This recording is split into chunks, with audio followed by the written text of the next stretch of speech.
Hello again. Same shirt, same face, because it's the same day. And this little one in that direction is awake, and hopefully he does not pop his face in the video. Oh, I guess he's talking now. Oh, goodness.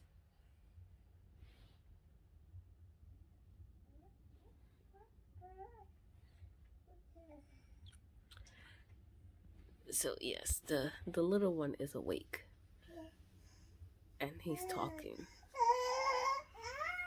But I just wanted to take a second and talk about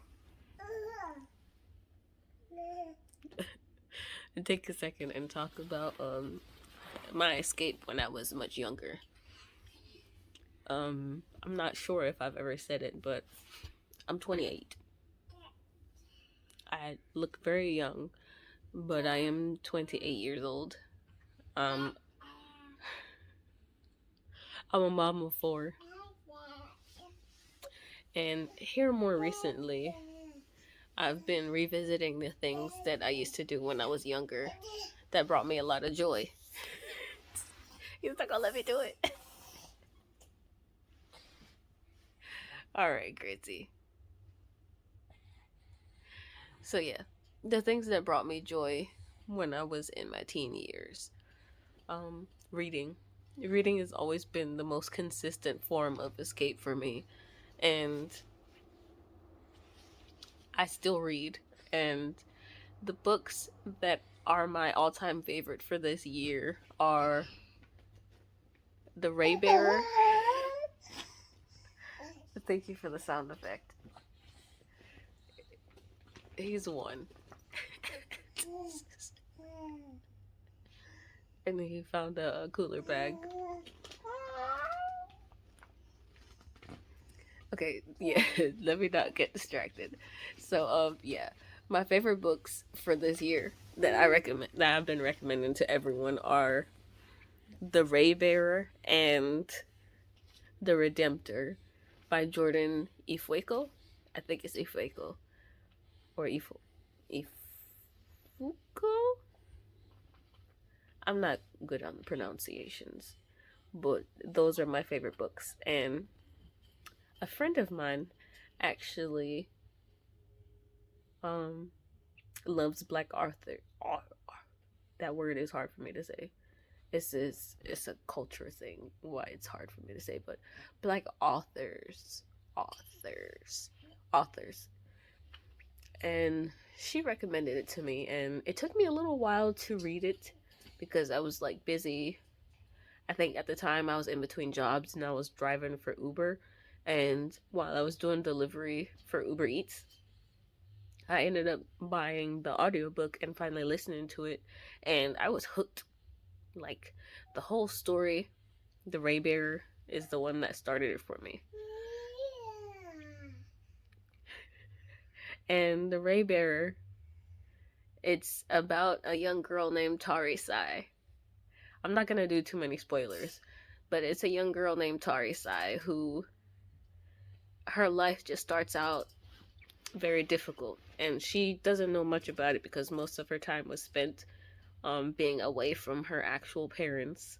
She was raised by servants, and when she became the age 11, they sent her to, let's call it, they sent her to the kingdom of the people, eretz. Well, that's the real name of it, eretz.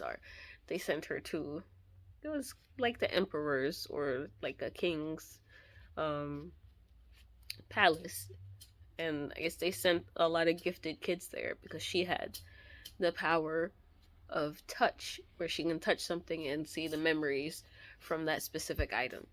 She was sent there, and that's where the adventure begins.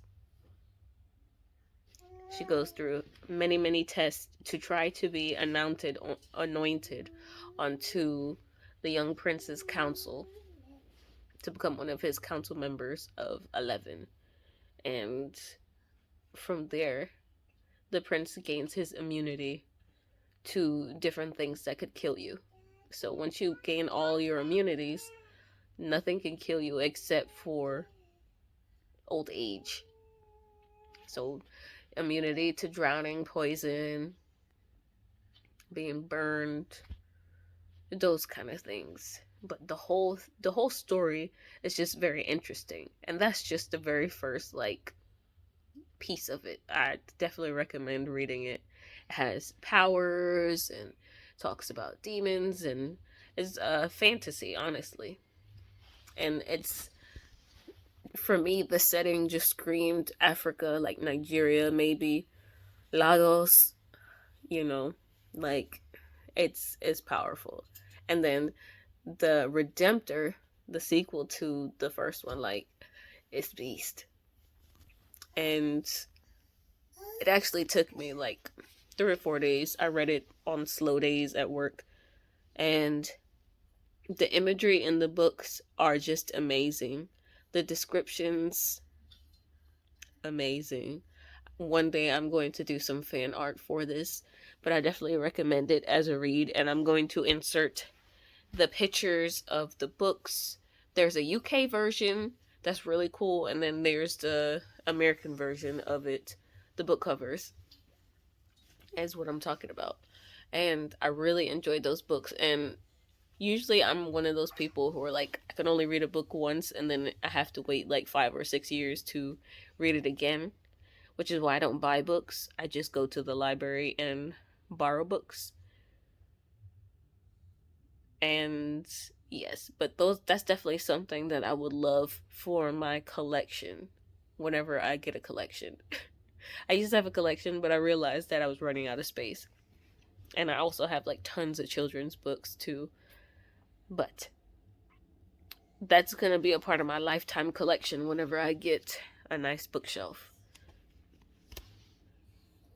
So yeah, I definitely recommend those books. And like I said, I'm going to put some pictures in here somewhere in the screen. And that's two of my all-time favorite books for this year so far. I've read several other books this year, and I have a list. I just don't remember where I put it. So yeah, I'm gonna find my list, and maybe I'll do like a quick little summary of some of the books that I've read over the last 5 years. But I definitely love reading. Like, I remember in high school, I would just come home after I did all my homework. I did all my homework at school because I was a overachiever for whatever reason. No, I'm just kidding. I just wanted to do whatever I wanted to do when I got home, and most of the time that was reading. I would come home from school and I would read books.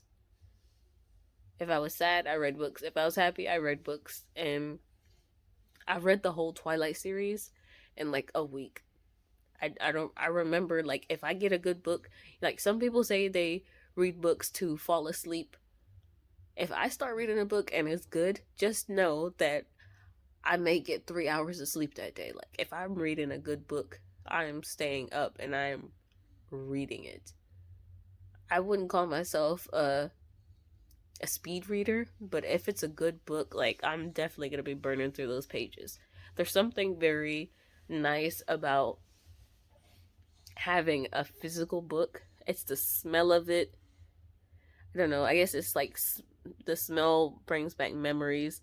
I just love the way books smell and feel. I love flipping through the pages. I love hardcover books the most. Um, I love the art that comes with books. But yeah, those are my two favorite books for the year. I really love young adult books. I'm not gonna lie.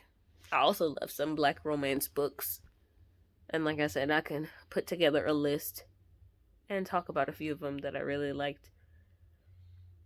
But yeah, books have always been my thing. I used to check out like 40 books at a time and just like do that with my spare time. But being a mom with kids, um I usually read when I'm in the bathroom or when they go to sleep. I'll read a few pages. Sometimes it's difficult to read, and the kids want me to read my big books to them, which are usually like 400 or 500 pages. And sometimes I do, but we'll get there. My goal is to get them to learn how to read so they can read to me, or just have a good time reading. My goal is for us to have like a book reading day where we just all huddle up next to each other in a big pile with blankets and our favorite books and just kind of read for hours. That's like my fantasy for me and my kids. Granted, they're 6, 4, 4, and 1 years old, but I'm gonna work towards that goal. I would definitely love to have a reading huddle with my kids. So yeah, that's about it. I just want to talk about books for a second. I love books. I love reading. If anyone has a recommendation for a book for me to read, I would love to hear it. If anybody's watching. But yeah, books are my friends. I read somewhere a few days ago that, you know, reading books are one of the times that I realized that I wasn't quite alone. I thought that was an interesting quote. I have to figure out who said it. It's definitely not original and it's not from me. But yeah. Ever since I learned how to read, I've just been inhaling information and knowledge and learning. And I love learning and I love reading. I love reading books from different perspectives. And I'm going to get together a list of some of my favorite ones. But yeah, use your local library, save some money, or buy discounted books. Bye for now. Busy being awkward.